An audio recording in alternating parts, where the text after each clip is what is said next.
Welcome back. Now, earlier this week, South Africa celebrated narrowly averting a technical recession with a 0.1% quarter-on-quarter lift in fourth quarter GDP and 0.6% annually. The reality is that population growth currently exceeds GDP growth, suggesting some sort of recession. Annabel Bishop, a chief economist at Investec, joins us with her analysis. Thank you so much for your time, Annabel. Lots of theories are flying around. We're not in a technical recession, but also now people delving deeper into GDP per capita, but also gross national income per capita. Just, differentiate all these terms for us so that we can actually understand and what the data actually points to.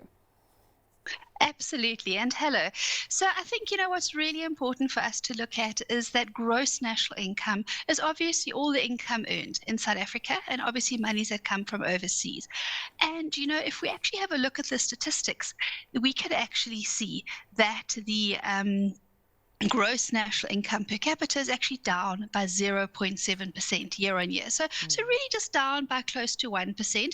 If we look at GDP per capita, that's up by 0.9%, also close to 1%, but an up one and not a down one. So of course there is confusion. And what really has been happening in South Africa, if we look at it from the income side, we know salaries and wages, remuneration, and obviously income from other sources. That has not been increasing concomitant with inflation. It hasn't been running as fast as the inflation rate ran last year, which of course, as we know, was close to 6%. So if you're going to get, a year of high inflation, and 2023 was that, compared to what the South African Reserve Bank seeks to achieve. They look for inflation to be at 4.5%. So if your salary and wage increases don't keep pace with the inflation rate of 6%, if the salary and wage increases are at 5% or 4% or even less, then of course you find yourself in a situation where real incomes decline.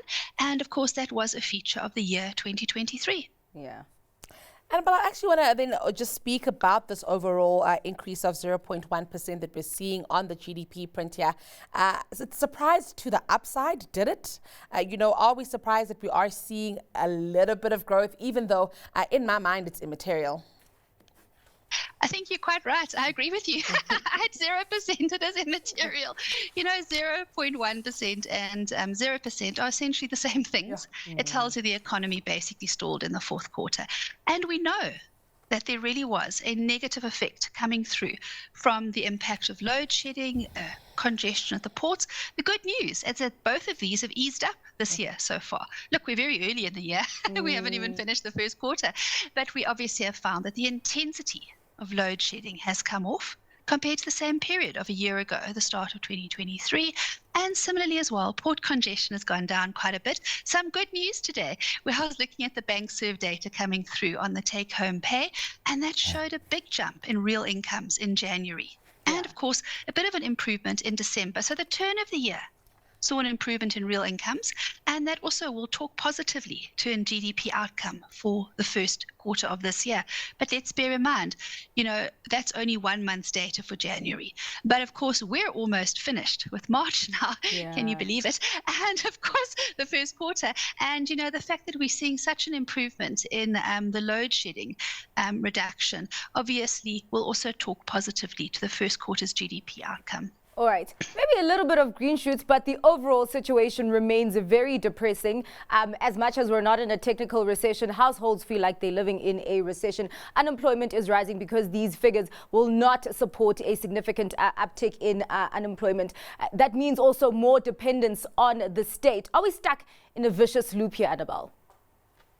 So I think you're quite right. You come through a year where your gross national income per capita, that means per person. You asked me earlier how it's defined. Yeah. The word per capita means per person, has actually fallen. And of course, it makes people feel at the household level like they're in recession. They are essentially, obviously, feeling the negativity, both of declining real incomes, meaning you can purchase less. Your purchasing power has obviously declined. Let's not forget the high inflation outcome, which means prices of goods and services went up so much. Also, of course, as well, high interest rates. And they haven't come down yet. Yeah. And now we're starting to see some poor weather conditions, which might even delay the interest rate cut cycle as well. So a lot of negative factors, as you are talking about as well.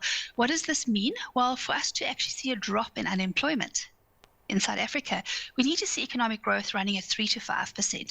Interestingly, the latest feedback we got in terms of the information coming through from the electricity areas, spread across a few different ministries, but really saying to us that, without the load shedding problems, because 2023, let's be honest, was the worst year of load shedding we ever had.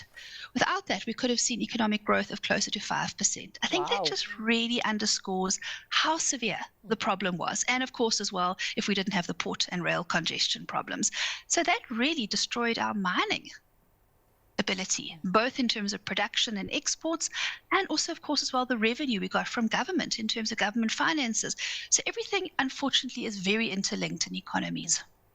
And Annabel, before we let you go, I think over the last decade or even more, we've been speaking about the issue of structural reforms.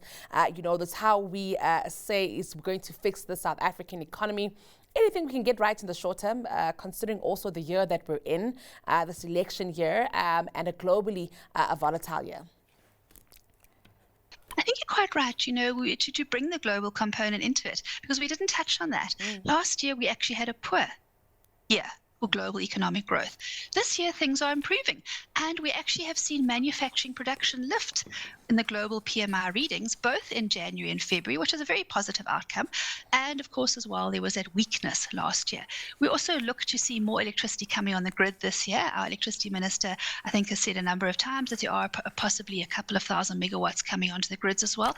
Importantly, we've seen port congestion reduce quite a bit, and there's also been progress made with the business presidential partnership in these areas I've mentioned, but also, of course, as well, in reducing crime, and particularly crime on the train lines as well. In fact, that's why we do have strong economic growth this year. We're looking at GDP growth of 1% for the year, possibly 1.1. The statistics obviously have rounding issues.